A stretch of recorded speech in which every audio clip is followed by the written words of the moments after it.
Nenek, rumah ini jangan dijual, bahkan untuk 100 miliar sekalipun. Intan, cucu perempuannya yang berusia 7 tahun, menghalangi neneknya sambil merobek surat perjanjian jual beli. Kakeknya yang telah tiada pernah berpesan agar rumah ini jangan pernah dijual. Namun, saat itu, Nenek Lastri hendak menjual rumah itu hanya seharga 50 juta rupiah. Seorang saudagar dari Jakarta menatap Intan dengan dingin dan berteriak, "Anak kecil, apa yang kau lakukan?" Sebuah rumah limasan tua yang reyot, berusia lebih dari 100 tahun. Namun, banyak orang datang membawa tumpukan uang tunai untuk membeli rumah ini. Sebenarnya, apa alasan Intan mati-matian menghalangi neneknya menjual rumah itu? Sebelum cerita dimulai, silakan tekan tombol subscribe dan like, dan tinggalkan komentar dari mana Anda mendengarkan cerita ini. Kami doakan semoga kebahagiaan selalu menyertai Anda di sana. Selamat Tahun Baru 2026.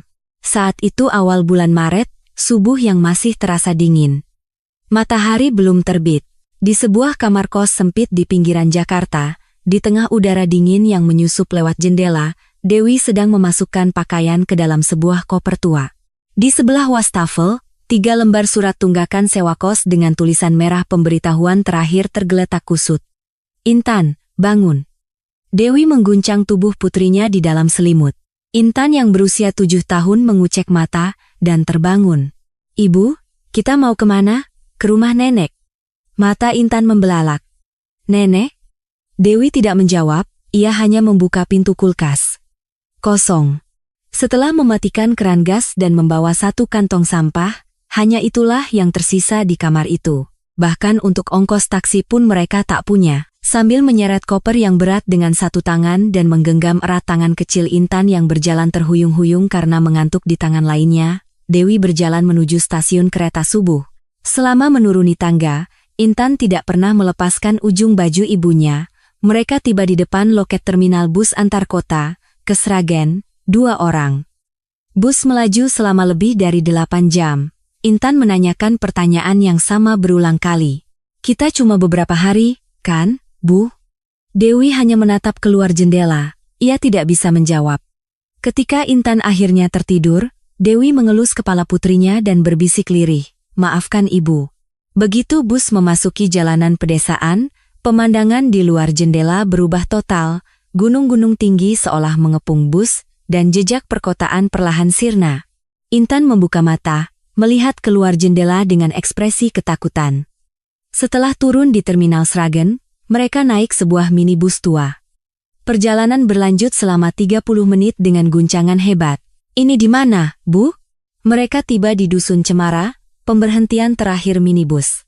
Intan melihat sekeliling, tapi yang terlihat hanyalah pegunungan. "Dari sini, kita harus jalan kaki lagi." Dewi menghela napas. Helaan napas itu seolah membawa beban waktu yang telah berlalu. Jalan setapak menanjak yang curam dimulai. Setelah beberapa langkah, Intan mulai terpincang-pincang. "Ibu, kakiku sakit." Dewi ingin menggendongnya, tetapi tidak bisa karena barang bawaan.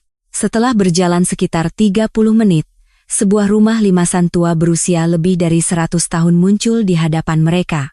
Dewi yang berusia 39 tahun lahir dan besar di rumah ini. Rumah tanpa listrik dan air ledeng ini selalu ia benci seumur hidupnya. Tempat terpencil di lereng gunung di mana ia tidak bisa melakukan apa-apa. Setelah suaminya meninggal, selama 3 tahun ia tidak pernah datang ke sini. Alasannya sibuk mencari nafkah, tapi sejujurnya, ia tidak ingin datang. Seorang wanita tua yang sedang merapikan kayu bakar di halaman mengangkat kepala. Ia adalah Lastri, 75 tahun. Ia datang ke rumah ini sebagai menantu pada usia 20 tahun dan tinggal di sana hingga sekarang. "Dewi?" Ekspresi tak percaya terlintas di wajah Lastri. Ia mendorong keranjang sayurnya dan bergegas menghampiri. Ia memeluk Dewi erat, air mata mengalir di pipinya yang keriput. Sudah 3 tahun berlalu. Intan hanya menatap Lastri dengan bingung, seolah melihat orang asing. Saat masuk ke dalam rumah, mata Intan semakin membelalak. "Kita tinggal di sini?" Tidak ada kabel listrik, atapnya terbuat dari sirap kayu, dan angin menyusup melalui celah-celah dinding. Saat melihat ke belakang, Intan menemukan sebuah WC jongkok di luar dan langsung bersembunyi di belakang ibunya. "Ibu, di sana seram." Tangisnya pecah. Lastri pergi ke sumur dan menimba air dengan ember. Awalnya Intan melihat dengan penasaran, tetapi langsung bergidik mendengar suara air yang dingin. Intan mengeluarkan boneka dari ranselnya dan memeluknya erat. Itulah satu-satunya temannya. Dewi menyuruh Intan bermain di halaman dan masuk ke dalam rumah. Ia berlutut di hadapan Lastri. "Bu, aku punya permintaan. Aku harus cari kerja lagi, dan keadaanku tidak memungkinkan. Tolong jaga Intan selama sebulan saja. Kumohon." Lastri menggenggam tangan putrinya. Tangan yang kasar dan keriput. "Iya, ibu mengerti. Jangan khawatir." Dewi keluar dan berkata pada Intan. "Beberapa hari saja sama nenek, ya. Ibu akan segera kembali." "Itu bohong. Seharusnya sebulan." Dewi menyelipkan sebuah amplop ke tangan Lastri. Isinya 200.000 rupiah. "Cuma ini yang aku punya." Tangan Lastri gemetar saat menerima amplop itu, dan ia menggigit bibirnya. "Sudah, tidak apa-apa." "Bu, aku harus mengejar bus." Dewi bergegas menuruni jalan setapak. Intan berlari mengejarnya. "Ibu, aku ikut." Dewi terus berjalan cepat tanpa menoleh ke belakang. Begitu ibunya berbelok di tikungan, punggungnya hilang di antara pepohonan. Intan terduduk di tempat itu, terengah-engah. Lastri berlari tergopoh-gopoh. "Intan, bahaya." Ia membawa Intan kembali ke rumah. Matahari terbenam. Lastri menyalakan lampu teplok. Di tengah kegelapan, cahaya kecil itu menerangi ruangan dengan remang-remang. "Tidak ada listrik?" tanya Intan dengan wajah terkejut. Lastri menyajikan sayur lodeh panas yang mengepul. "Aku tidak mau ini." Intan tidak menyentuhnya sama sekali. Ia mengeluarkan ponselnya untuk menelepon ibunya. Layar hanya menampilkan tulisan "tidak ada sinyal." Intan berteriak, "Ibu, ibu!" Suaranya menggema di pegunungan. Lastri tidak tahu harus berbuat apa.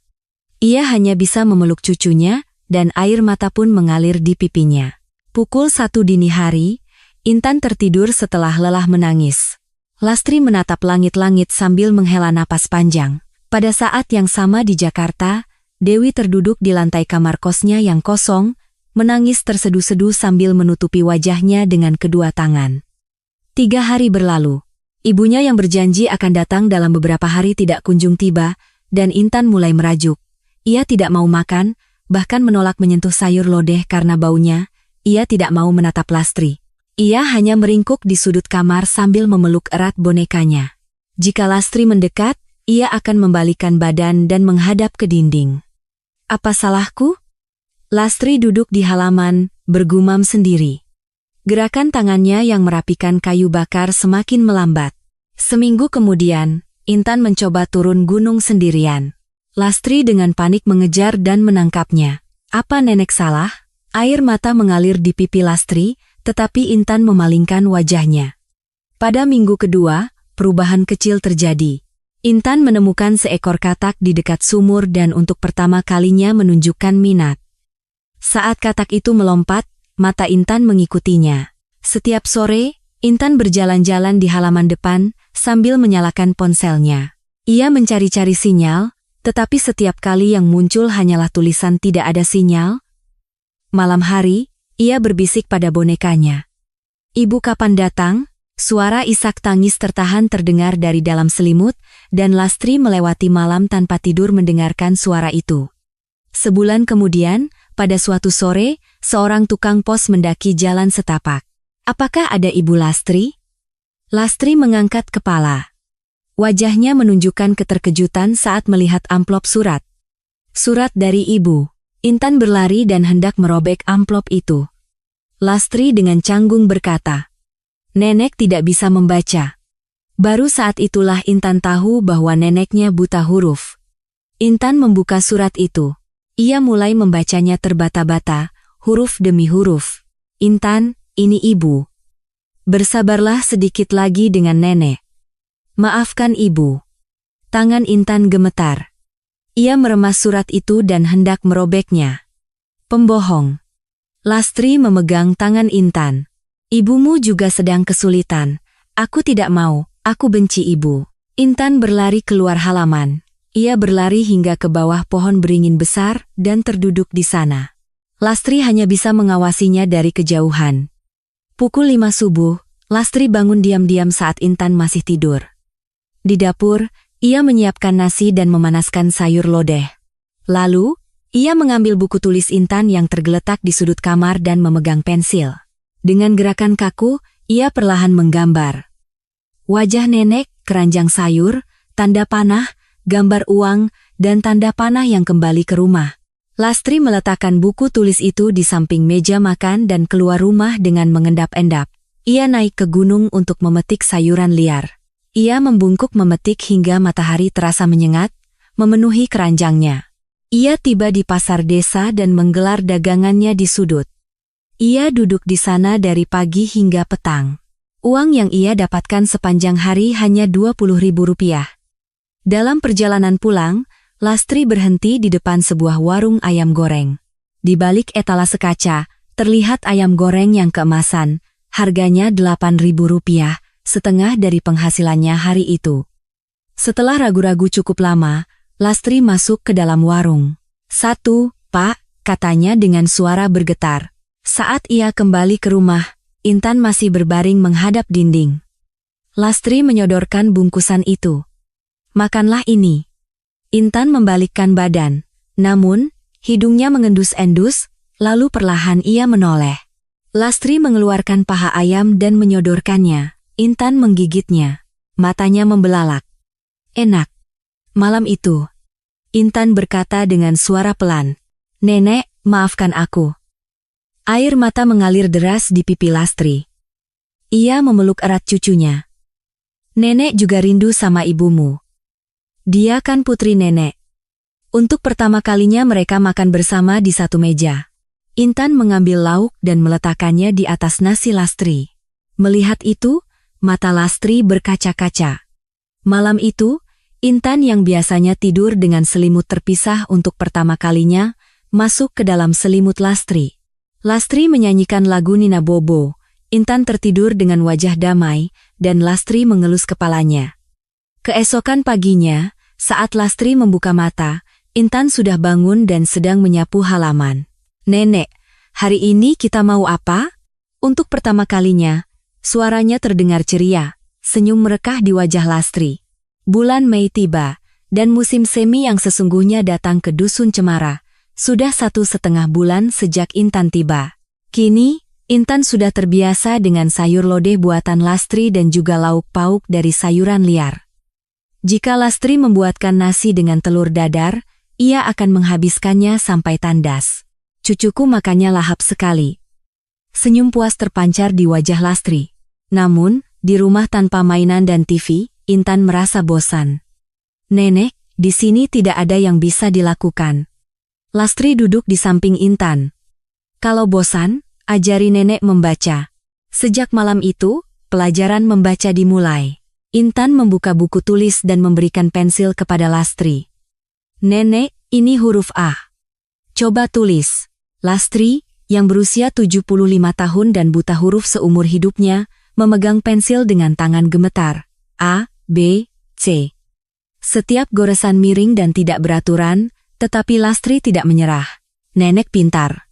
Intan bertepuk tangan, dan Lastri menatap cucunya dengan lembut. Intan bukan anak biasa.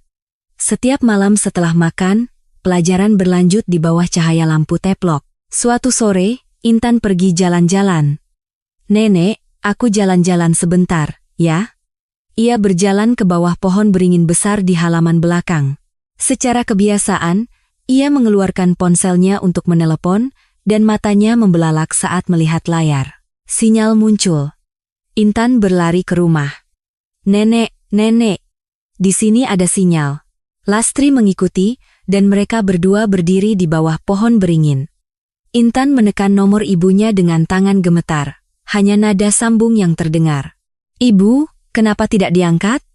Intan terduduk di tempat itu. Lastri menepuk-nepuk bahu cucunya. "Nanti kita coba lagi." Di rumah tanpa mainan, Intan mulai menjelajahi setiap sudut rumah. Suatu hari, Saat menatap langit-langit, ia menemukan tulisan aneh yang terukir di balok utama. Itu apa? Ia bertanya pada Lastri, tetapi Lastri juga tidak tahu, nenek juga tidak tahu. Itu sudah ada dari dulu. Intan mulai menghitung kasau di atap. Rumah itu memiliki 3 kamar kecil. 1, 2, 3, 12. Ia pindah ke kamar lain dan menghitung lagi. 8 buah. Di kamar utama, ada 16 buah. Kenapa jumlahnya berbeda? Aneh. Di dinding sebelah tungku dapur juga terukir angka. 80, 235. Intan mengeluarkan buku tulis yang dibelikan ibunya, dan mulai mencatat angka-angka itu. Ia menggambar denah rumah, menandai posisi kamar dan tiang satu persatu. Ia mencatat angka di balok utama, jumlah kasau, dan angka di dinding tungku. Intan, sedang apa? Rahasia. Seminggu berlalu. Setiap malam Intan menatap buku tulisnya sambil berpikir. Angka-angka ini terus berulang. Ia tidak bisa tidur. Lastri berkata dengan cemas. Intan, ayo tidur. Sebentar lagi. Intan mencoba menjumlahkan dan mengurangkan angka-angka itu. Pada minggu kedua, Intan fokus pada aksara yang terukir di balok utama. Ia tahu angka 35, tetapi tidak tahu aksara di depannya. Nenek, ini aksara apa? Nenek juga tidak tahu. Intan berlari ke pohon beringin dan mencari aksara itu di ponselnya. Wetan, lor, langkah. Aksara-aksara ini berarti timur, utara, dan satuan langkah. Mata Intan berbinar. Ini pasti sebuah lokasi. Pada minggu ketiga, Intan mulai menggabungkan semua angka menjadi satu. Timur 35, utara 200 langkah, ketinggian 1580. Sebuah lokasi terbentuk. Nenek, aku menemukan sesuatu. Lastri memiringkan kepala. Apa maksudmu? Ini menunjuk ke suatu tempat. Tatapan mata Intan berubah. Sambil memegang erat buku tulisnya, ia bergumam. Pasti ada sesuatu. Ada rahasia di rumah ini. Pada saat yang sama, di sebuah warung kopi di desa bawah, Joko sedang menenggak segelas kopi sendirian. Berusia 48 tahun, Joko sudah menganggur lebih dari setahun dan utangnya menumpuk hingga 30 juta rupiah. Setiap kali ponselnya berdering, itu adalah telepon dari penagih utang. Sehari bisa puluhan kali. Kapan mau bayar? Suara para penagih utang terngiang-ngiang di telinganya. Joko menghela napas sambil menyeruput kopinya. Tiba-tiba, seorang pria parubaya berjas rapi duduk di sebelahnya. Pakaiannya seperti orang dari Jakarta. Hartono, 63 tahun, sudah bertahun-tahun berkeliling desa mencari rumah-rumah tua.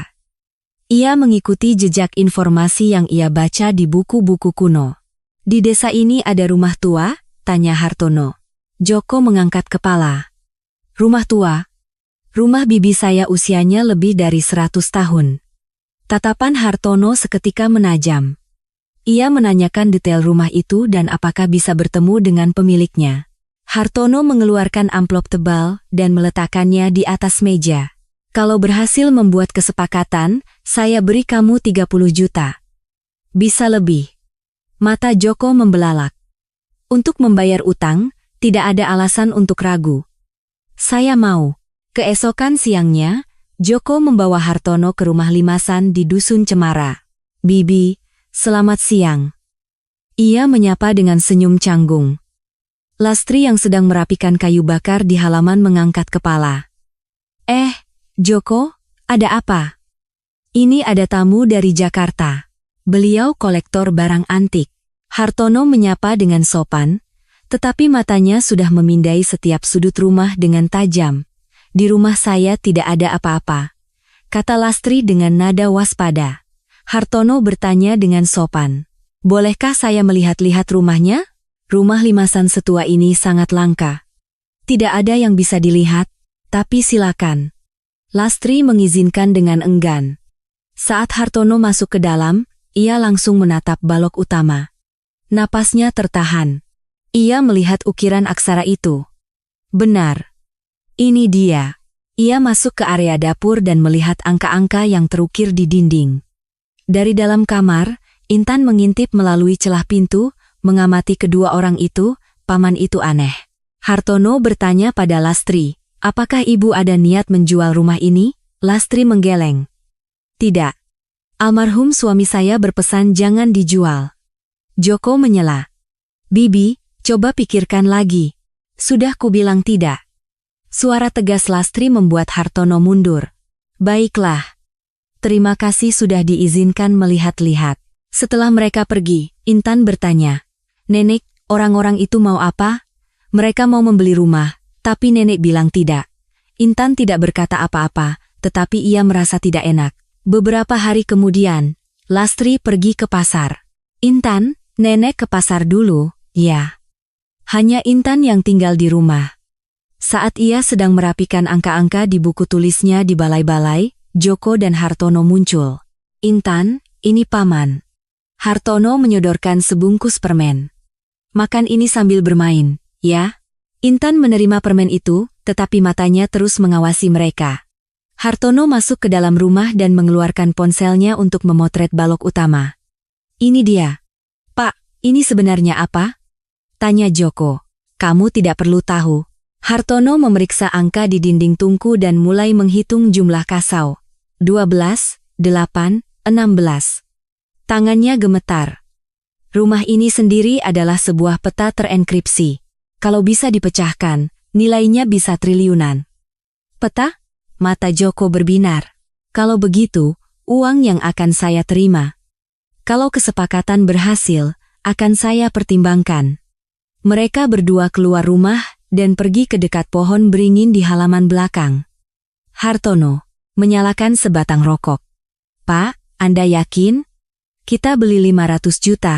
Tapi kita bisa dapat triliunan. Ini rezeki nomplok. Nenek buta huruf itu mana tahu apa-apa? Seumur hidupnya paling cuma bisa cari sayur di gunung. Anak kecil 7 tahun itu paling cuma makan permen. Keduanya tertawa sambil mengembuskan asap rokok. Pada saat itu, di balik pohon beringin, Intan menahan napas. Di layar ponselnya, terlihat tulisan merekam. Tempat itu adalah satu-satunya lokasi di sekitar rumah yang mendapatkan sinyal ponsel. Tinggal cap jempol saja, selesai. Suara Hartono terekam jelas. Setelah mereka pergi, Intan menggenggam erat ponselnya. Tangannya gemetar. Ini harus kuberitahu nenek. Keduanya tertawa sambil menuruni jalan setapak. Tak lama kemudian, terlihat Lastri berjalan mendaki sambil membawa keranjang belanja. Di balik pohon beringin, Intan yang telah selesai merekam menggenggam erat ponselnya dengan kedua tangan. Di layar, waktu rekaman 15 menit 34 detik terlihat jelas. Di kejauhan, nenek terlihat berjalan perlahan mendaki jalan setapak sambil membawa keranjang belanja. Intan memasukkan ponselnya dalam-dalam ke saku dan berlari ke halaman. Keesokan siangnya, sebuah mobil sedan hitam kembali mendaki ke Dusun Cemara. Mobil itu melaju di jalan sempit sambil menerbangkan debu dan berhenti di tanah lapang kecil di bawah rumah. Hartono dan Joko turun. Kali ini, di tangan Hartono ada sebuah tas kulit hitam. Joko membawa map berisi dokumen di ketiaknya. Intan yang melihat mobil dari balik jendela berlari ke neneknya.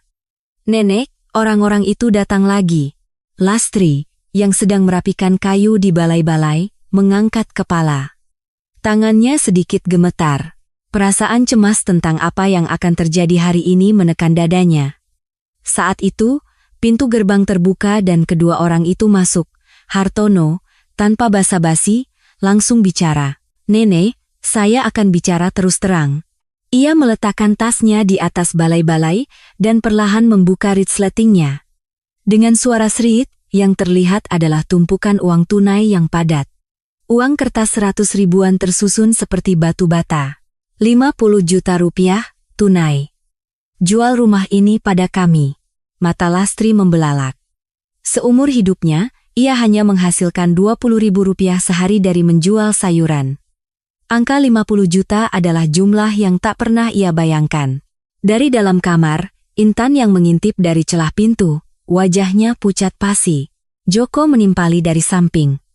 Bibi, rumah ini kan tidak ada listrik. Mengambil air dari sumur juga berat. Lebih baik dijual dan beli rumah yang bagus di desa bawah. Dengan 20 juta saja, Bibi sudah bisa tinggal di rumah yang punya listrik dan air ledeng. Ia melangkah lebih dekat dan merendahkan suaranya. Sisa 30 jutanya bisa Bibi berikan untuk putri dan cucu. Hartono menambahkan. Kalau hujan, atapnya bocor, kan?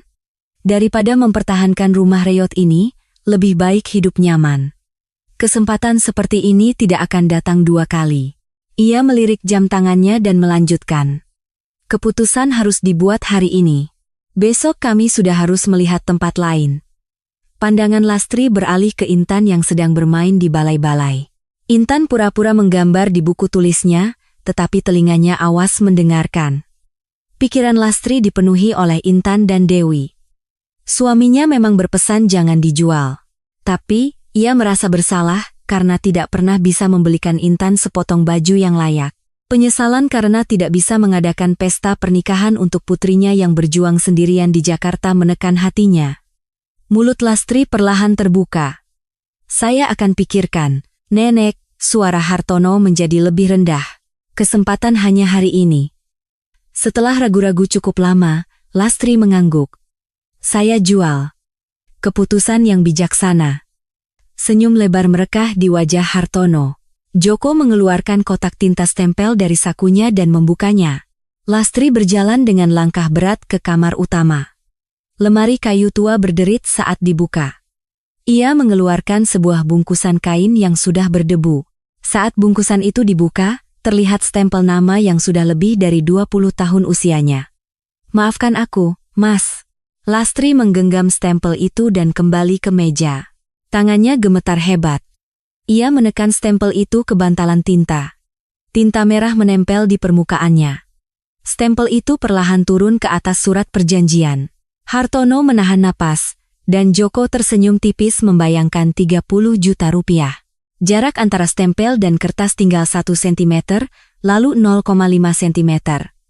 Udara di ruangan itu seolah membeku. Tepat pada saat itu. Nenek, jangan. Pintu terbuka dengan kasar, dan Intan berlari masuk tanpa alas kaki. Dengan tubuh kecilnya, ia menghalangi neneknya. Air mata mengalir deras dari kedua mata gadis kecil 7 tahun itu. Rumah ini, 100 miliar pun tidak boleh dijual. Intan tanpa ragu merobek surat perjanjian di atas meja. Hartono dan Joko serentak menoleh. Senyum di wajah Hartono lenyap seketika. Anak kecil kurang ajar. Teriak Joko sambil mengulurkan tangan. Saat ia hendak mendorong Intan, Lastri bangkit berdiri. Jangan sentuh cucuku. Meskipun bertubuh kecil, suara nenek itu begitu tegas. Lastri melindungi Intan di belakang tubuhnya, Hartono, Joko, nenek, dan Intan. 4 orang itu saling berhadapan tegang di ruangan sempit. Hartono mencoba menenangkan suaranya. Nenek, jangan percaya omongan anak kecil. Tetapi Intan tidak mundur. Dengan wajah berlinang air mata, ia menatap neneknya dan terisak. Nenek, kalau rumah ini dijual, aku tidak mau bertemu nenek lagi. Tangan Lastri berhenti di udara. Tangan yang memegang stempel bertinta merah itu gemetar halus. Ia menatap Intan. Wajah cucunya yang basah oleh air mata tumpang tindih dengan wajah almarhum suaminya. Intan. Nenek, kumohon jangan jual rumah ini. 3 detik hening.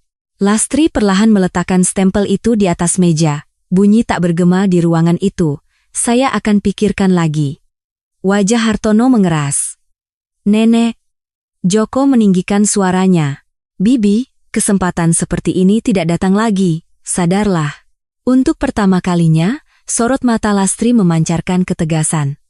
Dengan suara keras yang belum pernah ia keluarkan sebelumnya, ia berteriak, pergi. Keduanya saling pandang, lalu dengan enggan bangkit. Sambil mengambil tasnya, Hartono berkata dingin, besok kami akan datang lagi. Pintu dibanting tertutup saat mereka keluar. Dari luar, suara Hartono terdengar lirih. Besok pasti berhasil. Suara mesin mobil menjauh, dan di dalam ruangan hanya tersisa nenek dan Intan. Lastri terduduk lemas di tempatnya. Intan memeluk erat neneknya. Nenek, tidak apa-apa, ada aku. Lastri menepuk-nepuk punggung kecil cucunya sambil menelan air mata. Stempel bertinta merah di atas meja berkilauan samar di bawah cahaya lampu teplok yang belum padam. Berapa lama waktu berlalu? Intan yang pertama bangkit. Sambil menyeka wajahnya yang basah oleh air mata, ia merogoh sakunya. "Nenek, ada yang mau aku tunjukkan." Dengan tangan gemetar, ia mengeluarkan ponselnya. Di layar, waktu rekaman 15 menit 34 detik terlihat jelas. Lastri memiringkan kepala. "Apa itu?" "Nenek, ayo ke pohon beringin. Akan aku perdengarkan di sana." Intan menggenggam erat tangan neneknya. Keduanya menuju halaman belakang. Matahari senja mulai tenggelam di balik punggung gunung, dan bayangan pohon beringin memanjang. Berdiri berdampingan di bawah pohon beringin, Intan menyodorkan ponselnya ke hadapan nenek, dan dengan hati-hati menyentuh layar. "Nenek, dengarkan ini." Saat tombol putar ditekan, suara mulai terdengar dari speaker. Awalnya bercampur dengan suara angin dan tidak begitu jelas, tetapi tak lama kemudian suara seorang pria terdengar jernih. "Pak, ini benar-benar bisa berhasil?" Itu suara Joko. Lastri menajamkan pendengarannya. Kemudian, suara Hartono terdengar. "Kita beli 500 juta, tapi bisa dapat triliunan. Ini rezeki nomplok." Mata Lastri membelalak. "Triliunan?" Tangannya mulai gemetar. Nenek itu mana tahu apa-apa, buta huruf pula. Suara Joko yang mengejek menyusul. Lastri semakin erat menggenggam ponsel di tangannya. Orang-orang bodoh tidak akan tahu. Seumur hidupnya paling cuma memetik sayuran dan hidup miskin. Suara Hartono yang dingin dan sinis membuat udara di bawah pohon beringin seolah membeku. Seluruh tubuh Lastri bergetar hebat. Cepat suruh nenek tua itu cap jempol. Rekaman berhenti. Keheningan panjang menyelimuti mereka.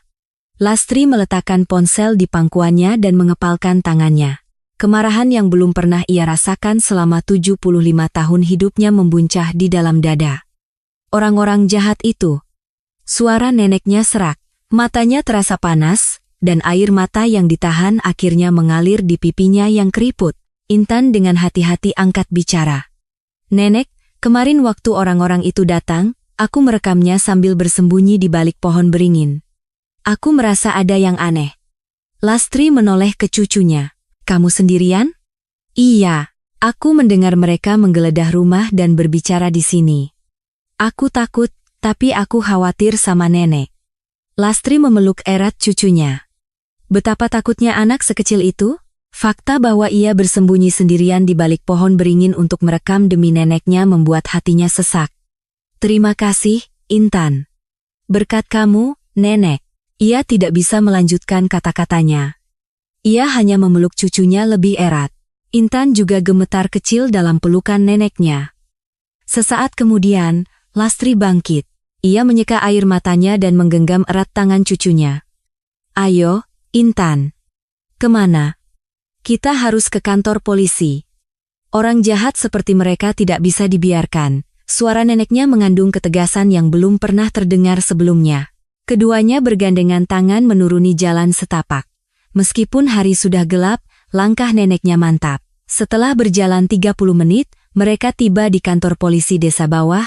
Lampu di dalam bangunan kecil itu menyala terang. Lastri mendorong pintu dan memanggil dengan suara keras. "Permisi." Seorang polisi muda keluar dari dalam. "Ada apa, Nek? Malam-malam begini?"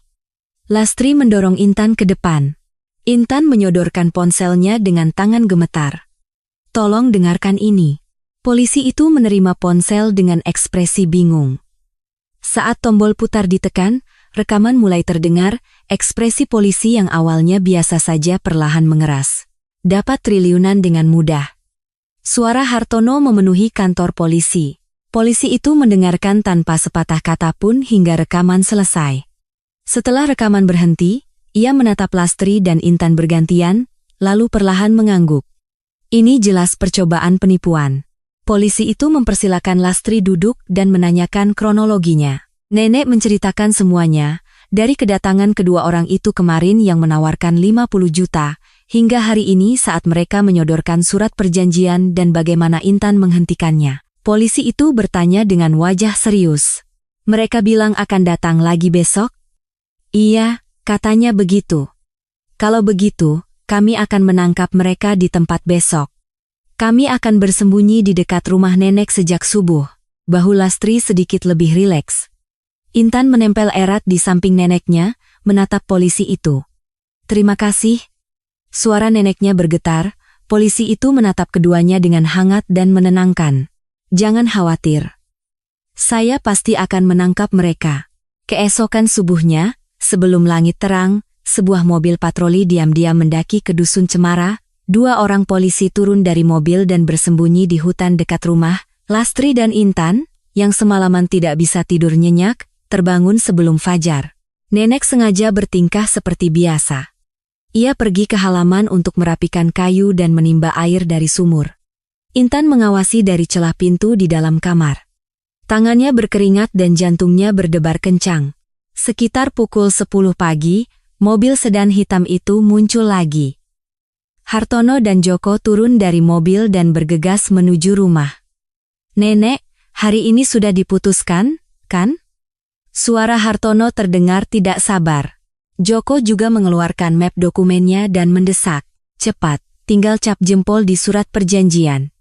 Saat keduanya masuk ke dalam ruangan, pintu gerbang dibanting terbuka. 2 orang polisi masuk dengan cepat. Polisi, jangan bergerak. Wajah Hartono pucat pasi. Ia mencoba lari lewat pintu belakang, tetapi seorang polisi dengan sigap menangkapnya. Joko terduduk lemas di tempatnya dan bergumam. Habislah sudah. Hartono meronta-ronta dan berteriak. Apa-apaan ini? Ini transaksi yang sah. Polisi itu mengeluarkan ponsel dan memutar rekaman.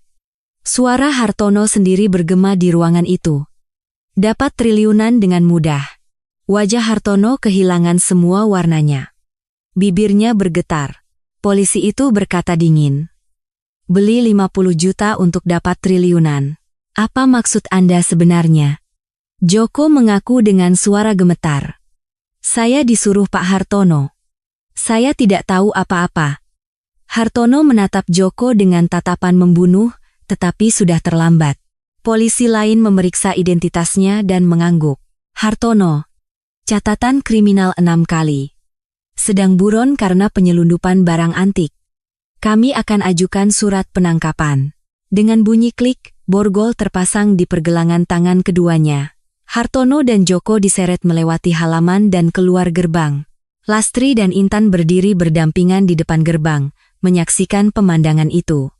Pintu mobil patroli ditutup, dan mobil itu mulai menuruni jalan setapak diiringi suara sirene. Saat debu mengepul dan mobil itu benar-benar hilang dari pandangan, Lastri berlutut. Ia menundukkan kepala di hadapan Intan dan menggenggam tangan kecil cucunya. Terima kasih, Intan. Berkat kamu, rumah kita selamat. Air mata juga mengalir deras di pipi Intan. Nenek. Keduanya berpelukan lama di sana. Sinar matahari pagi jatuh hangat di atas atap rumah, dan daun-daun pohon beringin berdesir ditiup angin. Malam itu, setelah polisi pergi, rumah kembali sunyi. Lastri dan Intan duduk berhadapan di kamar. Nenek menghela napas panjang dan bergumam. Hampir saja celaka. Tapi pikiran Intan dipenuhi hal lain. Kenapa mereka bilang triliunan? Suara Hartono dari rekaman terus terngiang di telinganya. Nenek memasak sayur lodeh, tetapi keduanya tidak nafsu makan. Intan, yang sedang duduk termenung di depan mangkuk nasinya, tiba-tiba bangkit berdiri. Nenek. Lastri terkejut dan mengangkat kepala. Ada apa? Tanpa menjawab, Intan mengambil buku tulis yang disembunyikan di bawah selimut. Dengan tangan gemetar, ia membuka buku itu dan menyodorkannya ke hadapan neneknya. Nenek, lihat ini. Buku itu penuh dengan gambar denah rumah. Balok utama, kasau, tiang, hingga tungku, semuanya ditandai dengan detail, dan di mana-mana tertulis angka. Intan menggambar semua ini. Nenek terkagum-kagum melihat gambar detail buatan cucunya dan perlahan membalik halaman. Intan mulai menjelaskan dengan suara bersemangat, Nenek, di balok utama ini ada tulisan aneh, kan? Wetan 35 itu artinya ke timur 35 langkah, dan lor 200 itu artinya ke utara 200 langkah. Lastri mendengarkan, tetapi sama sekali tidak mengerti. Apa maksudnya? Nenek, ini menunjukkan sebuah lokasi. Kalau kita pergi 35 langkah ke timur dan 200 langkah ke utara dari sini, ada sesuatu di sana. Intan menjelaskan semuanya, termasuk jumlah kasau dan angka di dinding tungku, tapi nenek hanya memiringkan kepala. Nenek tidak mengerti sama sekali. Tiba-tiba, Lastri menatap langit-langit dengan hampa dan bergumam pelan. Dulu almarhum suamiku bilang apa, ya? Intan menatap neneknya. Kakek. Lastri teringat kata-kata suaminya 20 tahun yang lalu, sesaat sebelum meninggal. Kata-kata yang diucapkannya berulang kali dengan suara lemah. Jangan dijual. Pokoknya jangan pernah dijual. Nenek tiba-tiba menepuk lututnya. Ia bangkit berdiri dan menuju kamar kecil. Tunggu sebentar. Sepertinya ada sesuatu. Lemari kayu besar berderit saat dibuka. Nenek mulai mengobrak-abrik tumpukan pakaian di dalamnya. Setelah mencari cukup lama, dari sudut paling bawah ia mengeluarkan sebuah amplop tua. Ini dia. Saat amplop itu ditepuk, debu berusia 20 tahun beterbangan. Dengan tangan gemetar, Lastri memberikan amplop itu kepada Intan. Ini peninggalan kakekmu sebelum meninggal. Nenek tidak bisa membacanya, jadi selama 20 tahun hanya disimpan. Intan menerima amplop itu dengan hati-hati. Dengan suara gemerisik, ia membuka amplop itu dan mengeluarkan selembar kertas terlipat. Saat kertas itu dibuka, mata Intan membelalak. Nenek, ini aksara Jawa. Kertas itu ditulis dengan kuas. Nenek menghela napas. Itulah sebabnya nenek tidak bisa membacanya. Intan menatap surat itu lama, tetapi di usianya yang masih kecil, ia tidak bisa membaca semua aksara itu. Keduanya hanya menatap surat itu dalam diam. Intan, ayo kita ke Pak Lurah. Pak Lurah bisa baca aksara Jawa? Dulu katanya pernah belajar di pesantren. Keesokan paginya, keduanya bergegas bersiap. Nenek mengeluarkan pakaian terbaiknya yang disimpan di dalam lemari, dan Intan dengan hati-hati memasukkan surat itu ke dalam tas. Tanpa sarapan, mereka bergandengan tangan menuruni jalan setapak. Di depan rumah Pak Lurah di desa bawah, nenek memanggil dengan suara keras. Pak Lurah, permisi. Pintu terbuka, dan Pak Lurah menjulurkan kepala. Siapa, ya? Oh, Nenek Lastri. Ada apa? Pak Lurah, ada urusan penting. Pak Lurah mempersilakan mereka masuk ke teras. Saat nenek dan Intan duduk berdampingan, Lastri dengan tangan gemetar mengeluarkan amplop dan memberikannya kepada Pak Lurah. Sepertinya ini surat peninggalan suami saya, ditulis dengan aksara Jawa, jadi saya tidak bisa membacanya. Pak Lurah dengan hati-hati membuka amplop dan mengeluarkan surat itu. Ia memakai kacamatanya, mendekatkan surat itu, dan bergumam kagum. Wah, ini tulisan tangan yang indah. Sangat berkelas.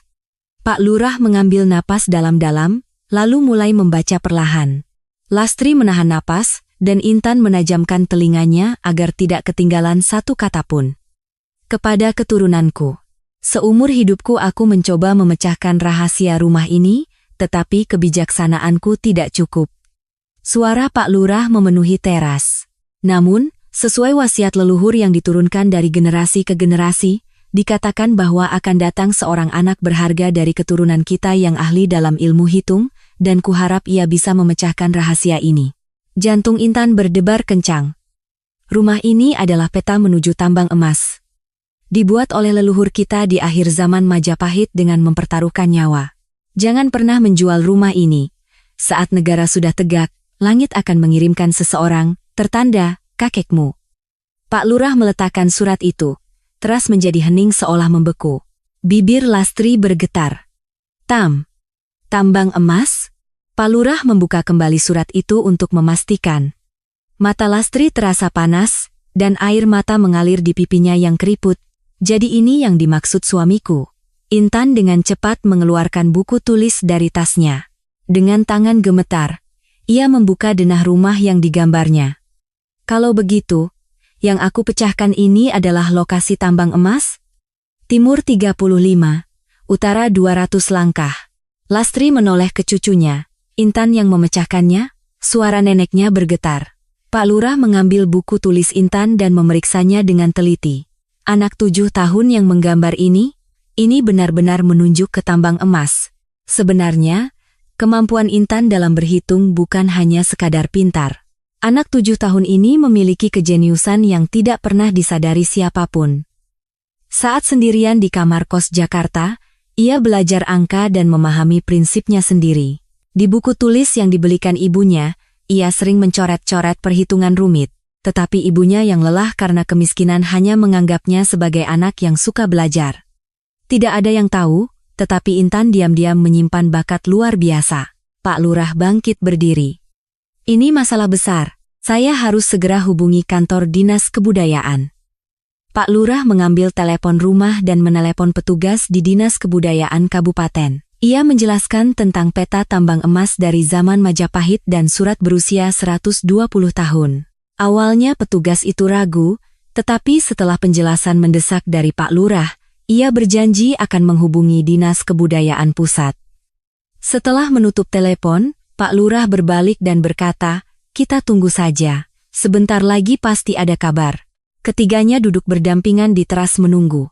Lastri mengelus-elus amplop surat peninggalan suaminya dengan tangan gemetar, dan Intan kembali menatap denah rumah yang digambarnya.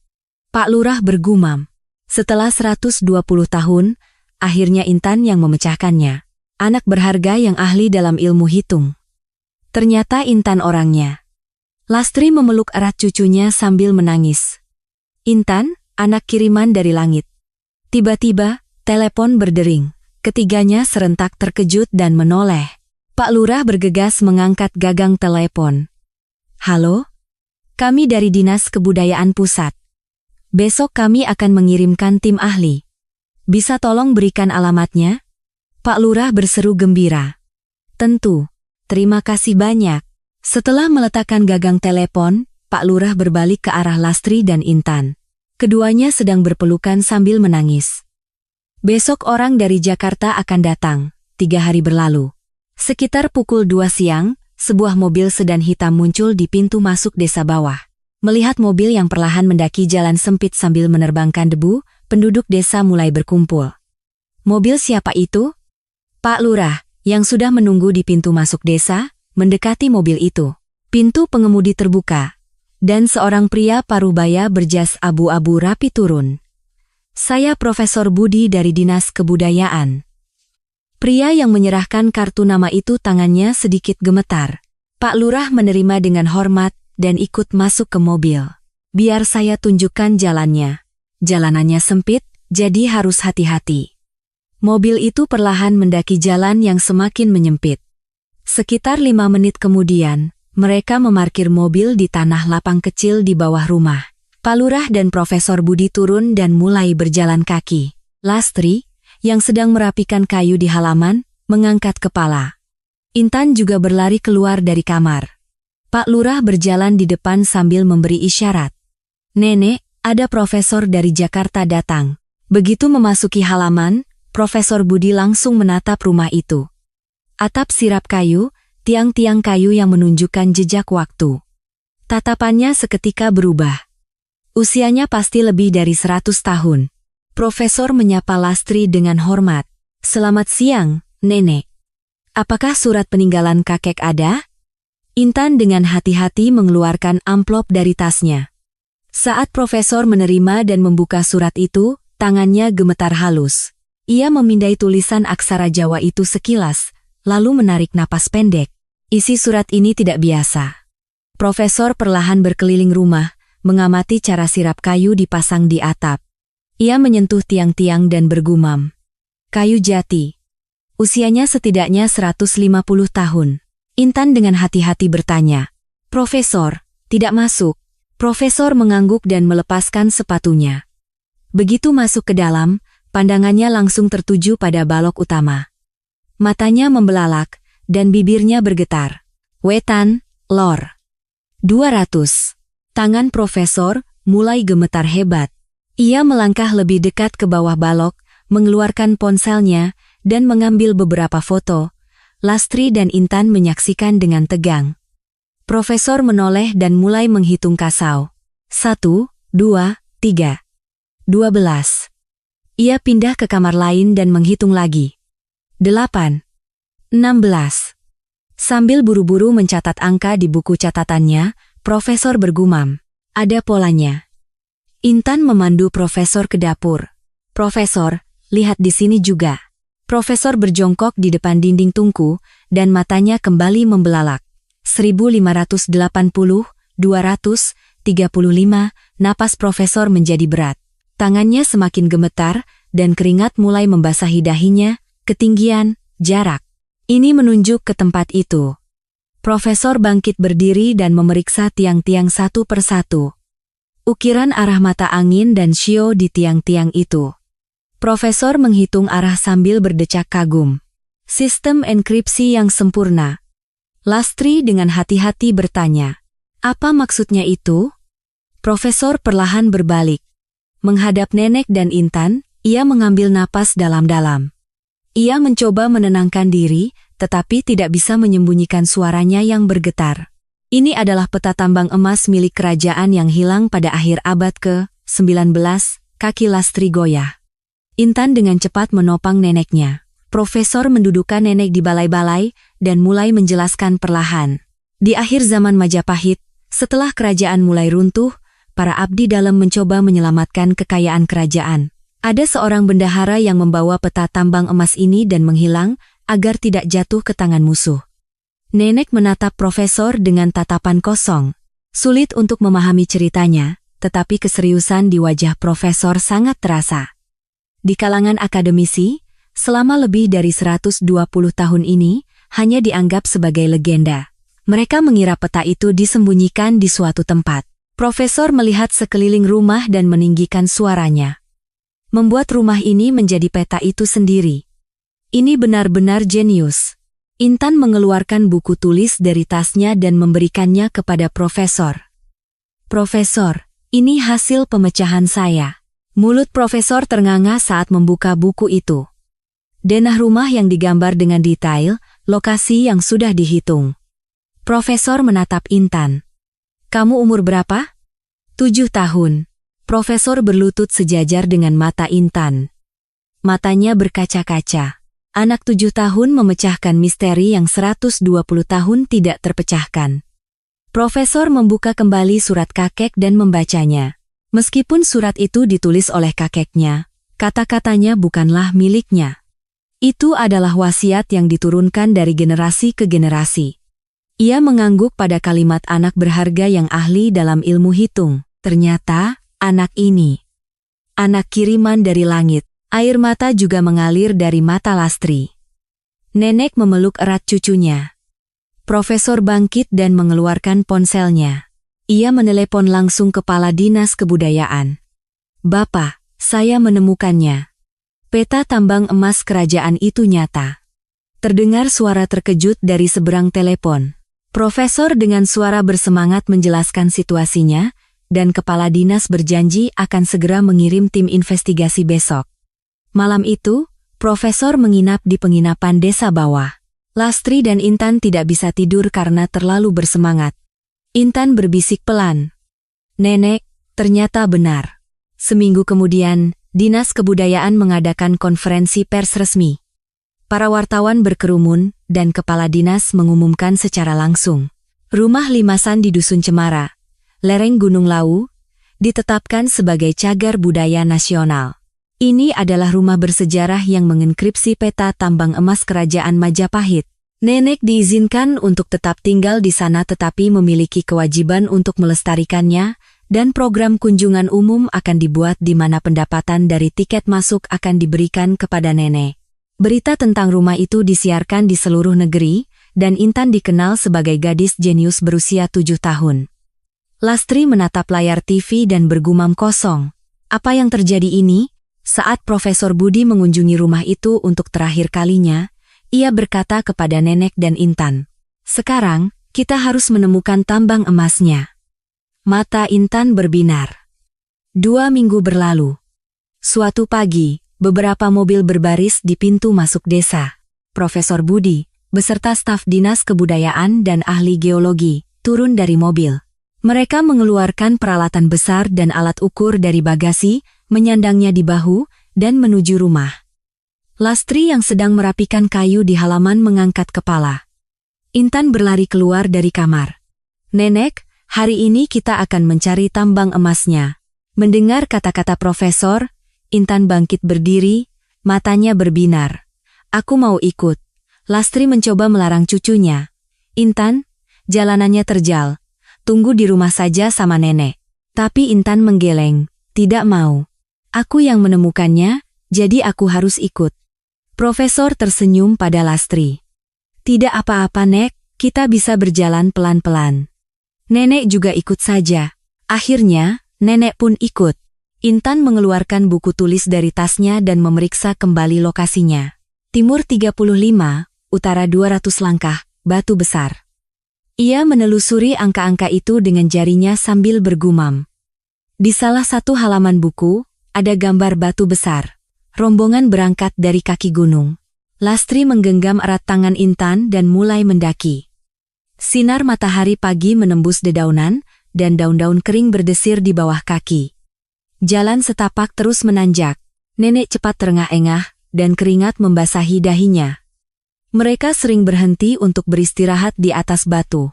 Intan menepuk-nepuk punggung neneknya, dan memberikan botol air. "Nenek, minum dulu." Profesor berjalan di depan, mengeluarkan kompas untuk memeriksa arah. Setelah memastikan jarum menunjuk ke timur, ia mengambil arah itu. Para ahli geologi mengikuti di belakang sambil memeriksa perangkat GPS. Sekitar 1 jam mendaki, semua orang basah oleh keringat, dan ransel terasa berat di pundak. Napas Lastri semakin berat, dan langkahnya melambat. "Nenek, kita istirahat sebentar di sini." Profesor berhenti di depan sebuah batu datar. Lastri terduduk di batu itu dan minum seteguk air. Sambil mengatur napas, ia menyeka keringat di dahi dengan punggung tangannya. Intan duduk di samping neneknya dan mengelus punggungnya dengan tangan kecilnya. Setelah istirahat 10 menit, mereka melanjutkan perjalanan. Pohon-pohon semakin lebat, dan tanah di bawah kaki terasa empuk karena tumpukan daun kering. Suasana begitu sunyi hingga suara burung pun tidak terdengar. Profesor kembali memeriksa kompas. Jarumnya masih menunjuk ke timur. Ia mengangkat kepala dan melihat ke depan. "Ayo jalan sedikit lagi." Sekitar 30 menit kemudian, sesuatu yang besar mulai terlihat di antara pepohonan. Salah satu ahli geologi yang berjalan di depan mengangkat tangan dan berteriak, "Itu batu besar." Intan membuka buku tulisnya dan melihat gambar batu yang dibuatnya, matanya membelalak. Sebuah batu raksasa, setidaknya 2 kali tinggi orang dewasa. Bentuknya persis seperti gambar di buku tulisnya. "Batu. Nenek, itu batu yang aku gambar."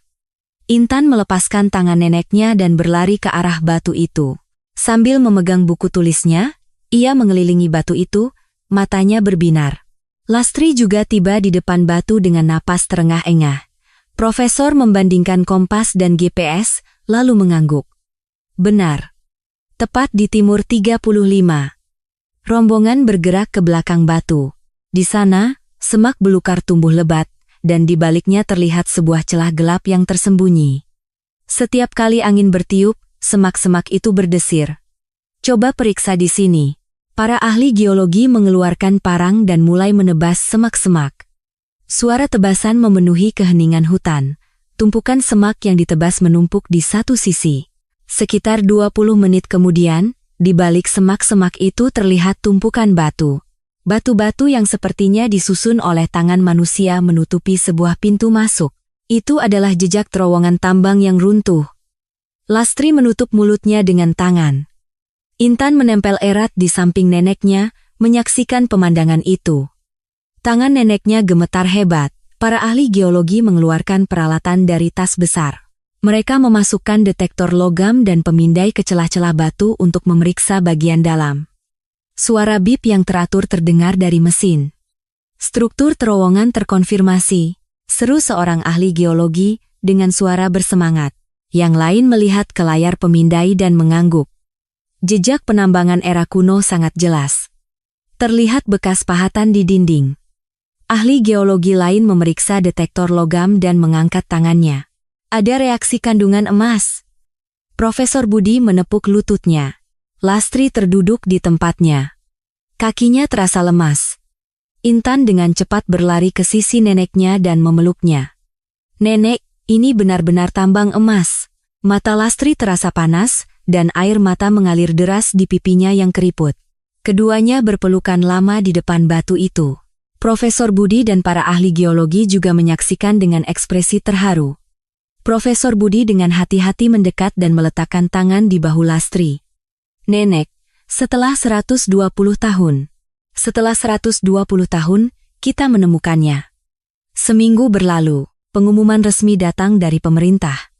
Sebagai hadiah atas penemuan tambang emas rahasia kerajaan, akan diberikan uang sebesar 100 miliar rupiah.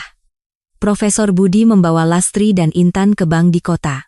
Petugas bank membuatkan buku tabungan dan menunjukkan layar komputer. Di layar, tertera angka 100.000. Lastri menerima buku tabungan itu dengan tangan gemetar. Ia mencoba menghitung jumlah nolnya berulang kali, tetapi bingung. Bagi nenek yang seumur hidupnya hanya menghasilkan 20.000 rupiah sehari, angka 100 miliar sama sekali tidak terasa nyata. "Nenek, ini beneran?" tanya Intan sambil menggenggam erat tangan neneknya. Lastri memeluk cucunya. Di lobi bank, keduanya berpelukan lama. Beberapa hari kemudian, Lastri dan Intan pergi ke agen properti di kota. Mereka melihat sebuah rumah 2 lantai yang bersih. Rumah itu dijual seharga 300 juta. Ada halaman, pemanas air, dan kamar mandi berkeramik bersih. Lastri perlahan melihat-lihat rumah itu. Saat keran dibuka, air jernih mengalir deras. Ia menyentuh remote pemanas air dan melihat kamar mandi berkeramik putih, matanya berkaca-kaca. Ia mencoba duduk di toilet, menatap cermin di wastafel, dan menghela napas panjang. Intan juga berkeliling rumah dengan takjub. Setelah 75 tahun, akhirnya bisa tinggal di rumah seperti ini. Ia membeli rumah itu dengan uang tunai 300 juta. Lastri menerima kunci yang diserahkan oleh agen properti dengan kedua tangan. Kunci logam yang kecil dan dingin, tetapi terasa sangat berat. Malam itu, saat duduk di ruang tamu rumah baru, Lastri teringat putrinya, Dewi, yang sedang berjuang sendirian di Jakarta. Putri yang sudah berbulan-bulan tidak bisa dihubungi dengan baik setelah menitipkan Intan. Intan mengeluarkan ponselnya. Lastri menatap ponsel Intan dengan gugup. Nenek yang buta huruf itu meminta tolong pada Intan. "Intan, tolong teleponkan ibumu." Intan duduk merapat di samping neneknya dan menyentuh layar. Ia mencari nama Dewi dan menekan tombol panggil. Nada sambung terdengar. Jantung Lastri berdebar kencang. Intan duduk merapat di samping neneknya, sama-sama menatap ponsel. Setelah beberapa kali nada sambung, suara putrinya terdengar. "Halo, Bu?" Suara Dewi terdengar lelah, tetapi ada nada terkejut. Tenggorokan Lastri tercekat, ia tidak bisa langsung bicara. "Dewi, ini Ibu." "Ibu, ada apa?" "Intan baik-baik saja, kan?" "Intan baik-baik saja." "Dewi, bisakah kamu bereskan urusanmu di Jakarta dan pulang?" Terdengar suara Dewi menarik napas dari seberang telepon. Lastri menyeka air mata dan melanjutkan. "Ibu sekarang tinggal di rumah yang ada listriknya. Ayo kita tinggal bersama, kamu, Ibu, dan Intan." Keheningan menyelimuti seberang telepon. Dewi terduduk di lantai kamar kosnya di Jakarta. Tetesan hujan mulai turun di luar jendela, dan noda air di langit-langit kembali melebar. "Dewi, pulanglah. Kita tinggal bersama." "Bu, kenapa tiba-tiba begini?" Suara Lastri semakin bergetar. "Ibu sudah beli rumah." Terdengar Dewi menahan napas di seberang telepon. Ponsel di tangannya gemetar. "Rumah apa?" "Rumah yang ada listrik, ada pemanas air, rumah yang bersih. Nanti kalau kamu pulang, akan Ibu ceritakan semuanya." Tenggorokan Lastri kembali tercekat. Setelah hening sejenak, ia kembali bicara. "Dewi, sudah cukup penderitaanmu. Cepatlah pulang." Intan merebut ponsel itu. "Ibu, cepat pulang. Di sini bagus sekali." Dewi tidak bisa menjawab dengan benar dan menutup telepon. Ia meletakkan ponsel di pangkuannya dan duduk terdiam lama. Matanya terasa panas, dan air mata yang ditahan akhirnya mengalir di pipinya. Mulai keesokan harinya, Dewi berkemas. Ia memasukkan barang-barangnya yang tidak banyak ke dalam satu koper tua. Ia menelepon pemilik kos dan mengatakan akan merelakan uang jaminannya. Di terminal bus, ia membeli tiket ke Sragen. Malam sebelum berangkat, Dewi tidak bisa tidur, hanya menatap langit-langit. Langit-langit yang bernoda, dinding berjamur, lampu neon yang rusak. Waktu-waktu sulit di tempat ini berkelebat seperti film. Ia naik ke bus. Selama 8 jam, Dewi hanya menatap keluar jendela. Ia menatap kosong pemandangan Jakarta yang berganti menjadi jalan tol, lalu pegunungan yang semakin banyak. Jantungnya berdebar, dan telapak tangannya berkeringat. Akhir Juni, bus tiba di Sragen. Dewi turun sambil membawa barangnya. Ia memeriksa alamat yang dikirim Intan lewat pesan dan naik taksi desa. Taksi itu melewati ganggang sempit dan masuk ke area perumahan di desa bawah. Di sini, Pak. Turun dari taksi, Dewi berhenti di depan gerbang. Sebuah rumah 2 lantai yang bersih. Ada taman kecil di halamannya. Tangannya gemetar, sulit untuk memegang gagang pintu. Saat ia mendorong pintu dan masuk, Lastri dan Intan yang sudah menunggu di halaman menghampirinya. "Ibu," Intan yang pertama berlari. Dewi menjatuhkan kopernya dan memeluk erat putrinya. Tubuh kecil Intan bergetar dalam pelukan ibunya. Putri yang sudah berbulan-bulan tidak ia peluk. Dewi membenamkan wajahnya di rambut putrinya dan terisak. "Intan, maafkan ibu." Setelah berpelukan lama, Dewi melepaskan Intan. Ia perlahan berjalan ke hadapan ibunya. Lastri hanya berdiri menatap putrinya. Dewi berlutut di hadapan ibunya. "Bu, maafkan saya. Saya anak durhaka." Suara Dewi serak. Ia menunduk dalam-dalam hingga dahinya hampir menyentuh tanah. Bahunya berguncang karena isak tangis. "Aku menitipkan Intan, tidak pernah menghubunginya dengan baik, membebankan tugasku pada ibu." Lastri menarik lengan putrinya, membantunya berdiri. Ia menatap lurus ke arah Dewi dan menggeleng. "Tidak. Ibu yang minta maaf. Tidak bisa menyekolahkanmu, tidak bisa mengadakan pesta pernikahan untukmu. Ibu tidak pernah memberimu apa-apa." Air mata juga mengalir dari mata Lastri. Dewi menggeleng dan memeluk ibunya. "Bukan, Bu. Ibu sudah memberikan segalanya untukku." Keduanya berpelukan dan menangis lama di tengah halaman. Intan menyelinap di antara mereka dan ikut memeluk. Suara tangis ketiga orang itu memenuhi halaman. Berapa lama waktu berlalu? Lastri yang pertama melepaskan diri, menyeka air mata dengan celemeknya. Ia mengeluarkan buku tabungan dari saku bajunya dan dengan tangan gemetar memberikannya kepada Dewi. "Dewi, ini."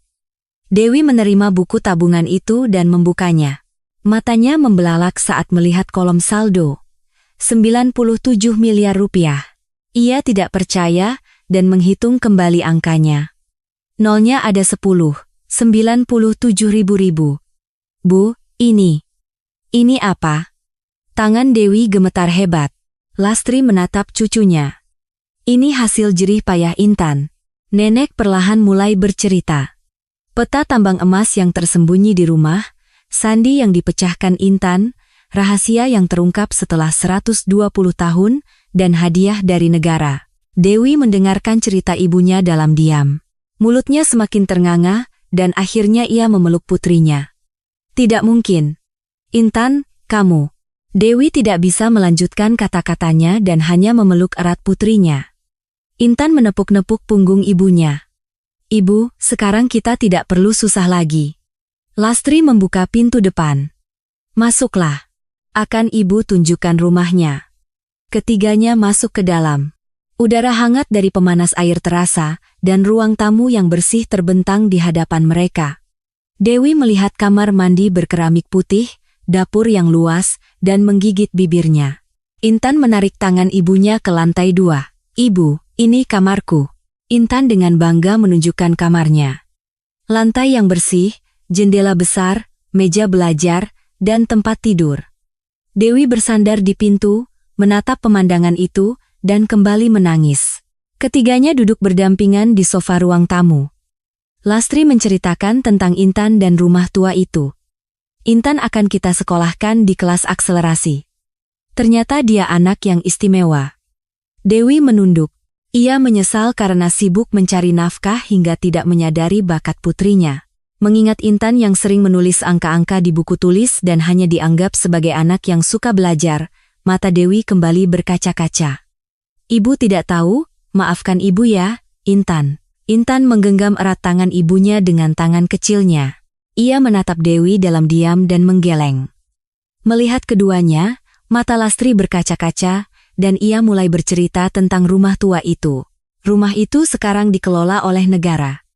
Ibu akan datang ke sana 2 kali seminggu untuk bersih-bersih. Aku akan ikut, Bu. Lastri menatap putrinya. Dewi, kamu bisa menyetir, kan? Dewi mengangguk. Iya. Walaupun sudah beberapa tahun tidak menyetir.